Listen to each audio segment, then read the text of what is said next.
Amanda Keller, one of Australia's most recognisable, relatable TV, radio and published author. So we actually don't know too much about Amanda in the mum stakes. You've got two beautiful boys. Two boys, sometimes they're beautiful. No, they aren't. But I'd like to just ask you, how would you describe yourself as a mother?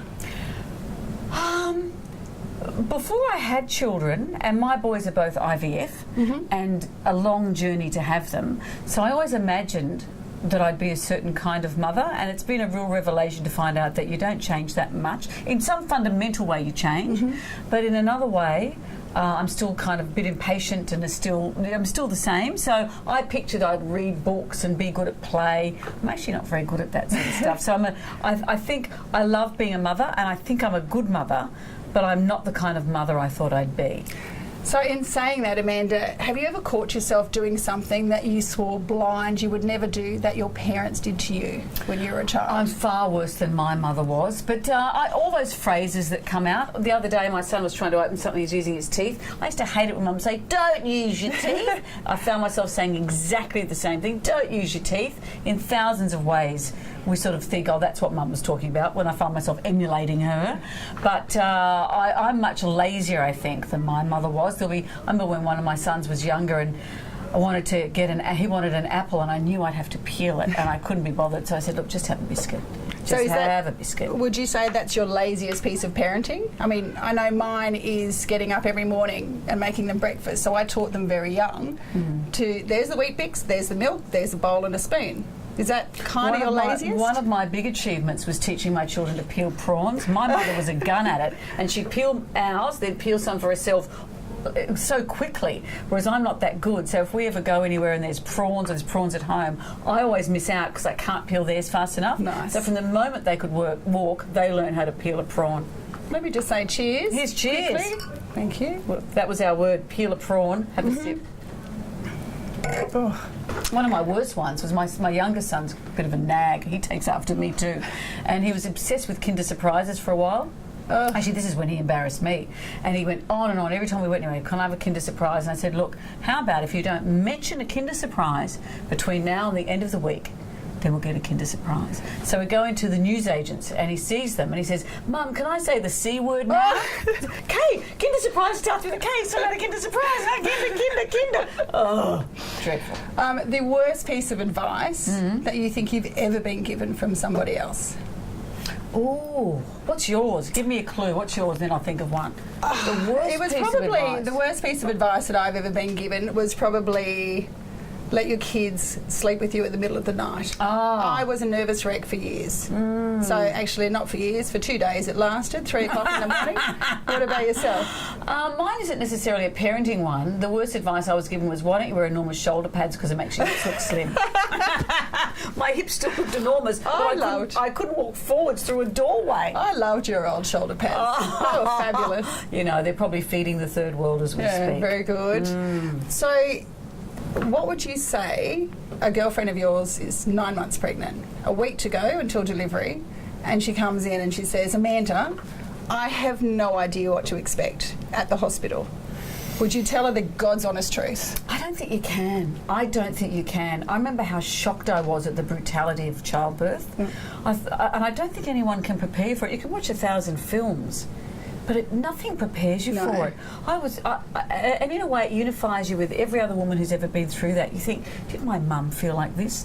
And the love is separate. The horror of it, I think, did they all go through this? And I had access to drugs. Yeah. Did you walk in screaming, hello, my name's Amanda, epidural? Oh, well, actually, the first time, I remember they said, how about we run you a hot bath? And I said, how about you put a big needle in my back? And she checked I was 4 centimetres dilated, because I thought, won't it be fun to experience labour? Oh, what an idiot. The minute that I felt like, let's end this. But my second son was born so quickly, I didn't have time for drugs. And I remember that horror of that thought. Because there's very few things as an adult that are going to be dreadful that you can't get out of. Agreed. And this facing labour is one of them. There's no going back. Yeah, I actually tried to cross my legs, but apparently that's not conducive to a successful delivery. You should have thought of that for conception. Well, I didn't do it 9 months before, so I start now.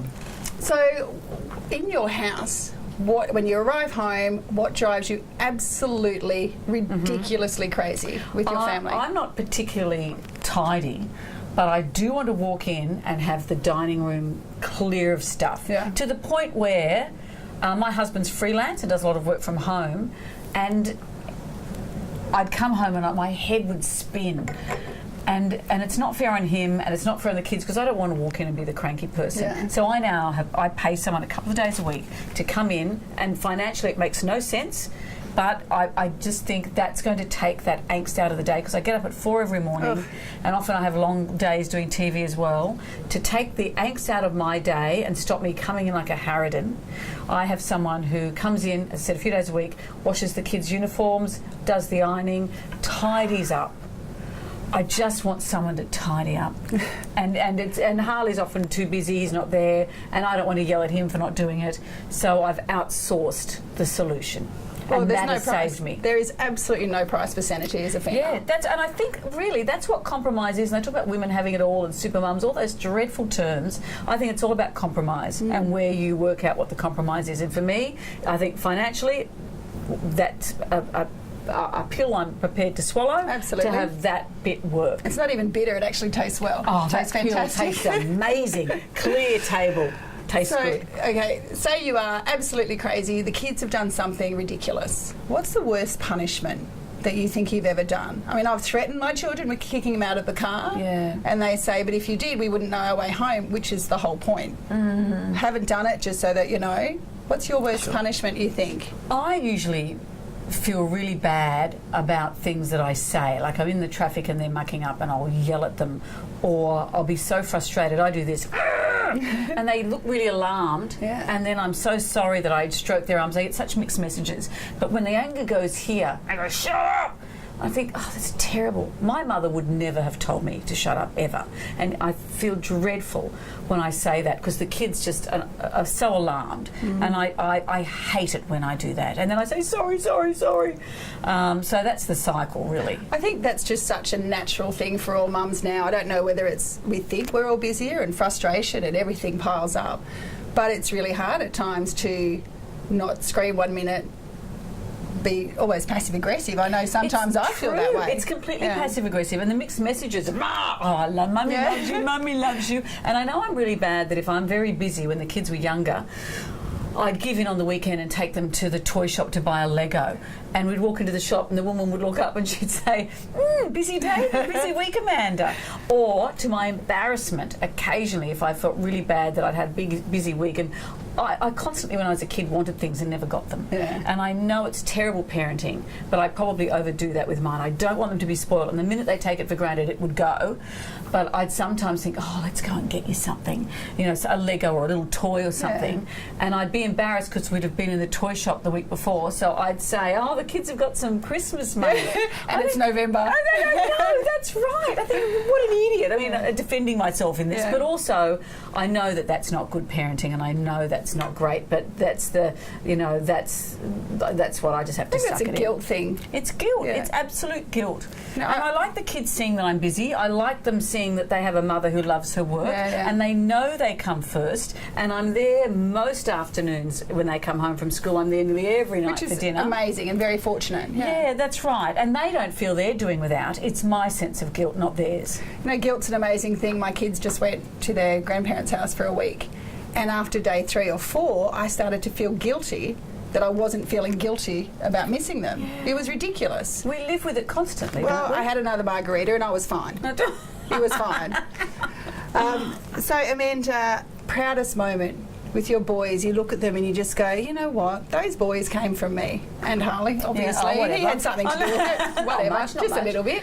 But what would be your proudest moment when you look at them and you're just filled with that amazing emotion? I get that a lot. Yeah. I really feel that a lot, and I tell them when I feel that. Yeah, it's very important. I was awarded an Order of Australia medal recently. I forgot that in the intro. I forgot that in the intro. Let's do I it apologise. But when we were there that day, I was thinking so much about family. My mum died 12 years ago, and I was thinking of Mum. Dad's in Queensland, so he wasn't there, but Harley and the boys were there.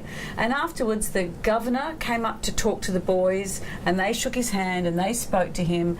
And I just had this bursting moment of could I be more proud today of my parents who would have loved what this was, that this was now in the family, and that my children were there, and they were slightly couldn't care less, but I know it will mean something down the track. Yeah, very much so. Yeah, but every time they speak to someone and they're polite and they're kind and they're funny, I go, how lucky am I? How lucky am I? I feel that a lot. It's an amazing feeling and something that you should feel all the time, absolutely. Yes, and I tell them that. And if someone says to me, gives my children a compliment, I pass it on to them and say, I felt so proud today when, the magistrate said you don't have to go to jury. Actually, my son the other day had to go with two of his friends. Their phones were stolen from the beach, and we had to go to the police station. I thought, how rare is it that I'm walking into a police station with 3 teenage boys and none of them are in trouble? First time, and hopefully the last time you walk into a police station. So Amanda, thank you so much. But just to finish off, I'd like to do a fast five. I'm going to do this at every interview, and the fast five is a would you rather fast five. Okay, I'm ready. Hang on. Yeah, let's have a quick sip. Now I'm ready. So would you rather, Amanda, a life without books, or would you rather a life without music? I shouldn't say this because I work at a radio station, but a life without books, a night without books kills me. So. I can't go to sleep without reading. If it's the IKEA catalogue that's beside the bed, my idea of a nightmare would be to be on an aeroplane and have nothing to read. I don't watch movies and things on a plane. I have to read. Did you pass that on to your boys as well? I've got one boy who's a bit of a reader and the other one isn't, and I'm just shocked by it. I'm shocked. I have the same. Yeah. Yeah, isn't it weird? Because you assume that they'll be like you. I just naturally thought they'd come out with a book, which would have actually been awkward down there. Oh, well, those sharp edges. Oh dear. Wouldn't have been a hard cover. No. Always, no. Would you rather age from the neck up, or would you rather age from the neck down?